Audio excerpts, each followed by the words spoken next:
안녕하십니까. 자산관리 전문가 조재영입니다. 제가 퀴즈 하나 내면서 시작해 보겠습니다.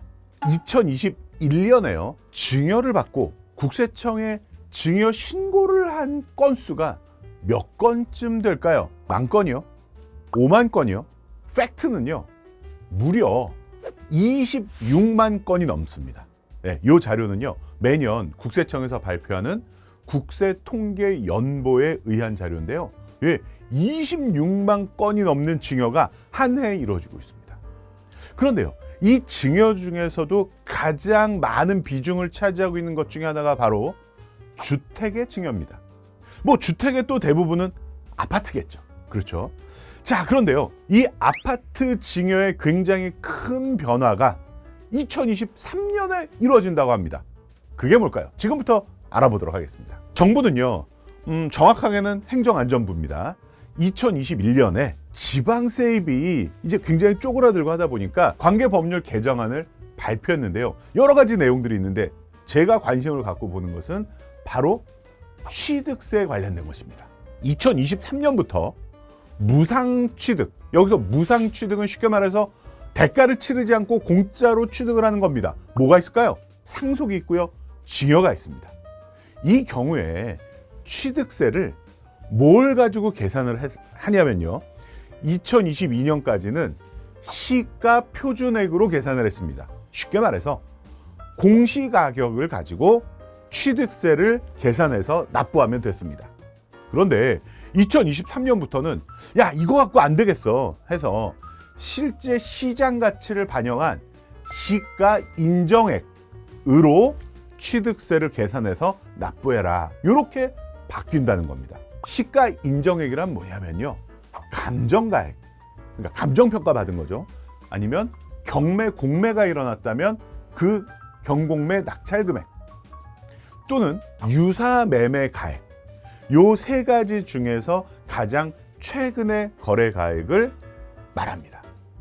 자, 그런데 여기서 우리가 가장 신경을 써야 될 것은 바로 이 유사매매 가액입니다.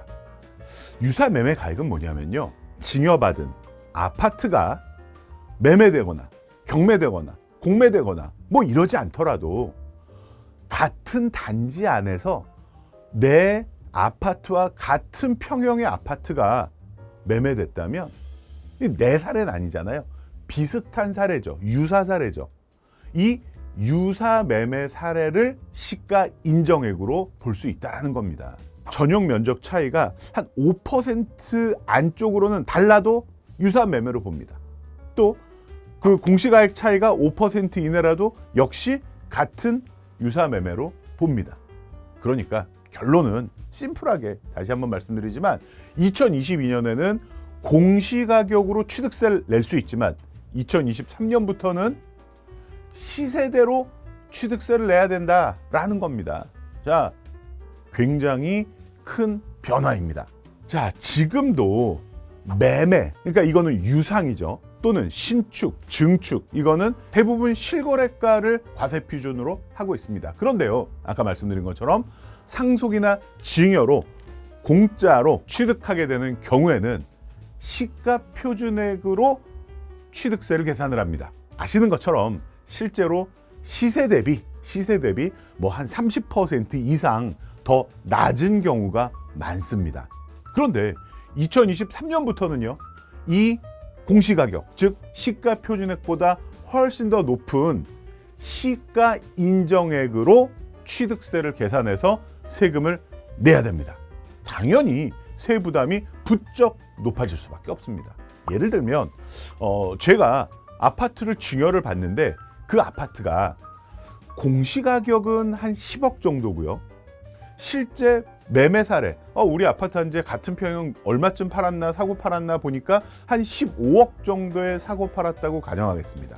그러면 85제곱미터 이하라면 올해 10억 곱하기, 즉 공시가격 10억 원 곱하기 3.8%, 예, 그러면 얼마입니까?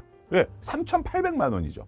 3,800만 원만 내면 취득세가 가능합니다. 그런데 내년에는 15억 원으로 올라간다 그랬잖아요. 왜? 15억 원으로 올라가면 거의 2천만 원 가까운 차이가 난다는 겁니다. 가급적이면 언제 증여를 받는 게 좋겠어요? 올해 해야죠. 올해. 자, 그런데요. 제가 지금 말씀드린 건요. 가정이 있어요. 비조정 대상 지역이거나 또는 조정 대상 지역 안쪽이라도 3억 원 미만인 경우에 근데 벌써 10억, 15억이니까 해당이 안 돼요. 조정 지역 내 3억 원이 넘는다. 그러면 아예 취득세율이 완전히 올라가 버립니다. 12.4% 또는 13.4%가 됩니다. 그러면 올해 하느냐 내년에 하느냐 이 차이가 훨씬 더 커지겠죠. 자, 이 사실을 아신다면 증여를 할 거라면 반드시 올해 해야 되겠다라는 마음이 확실히 드실 겁니다.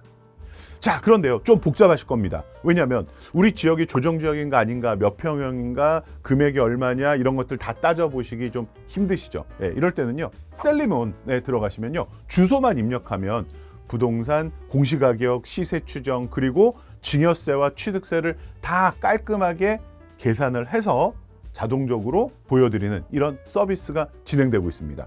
관심 있으신 분들은 꼭 들어가서 한번 활용해 보시기 바랍니다. 자, 지금까지 2022년에 주택을 증여하는 것이 왜 2023년에 증여받는 것보다 훨씬 더 좋은지 그 취득세를 절약할 수 있는 이유를 설명드렸습니다. 오늘은 여기까지입니다. 감사합니다.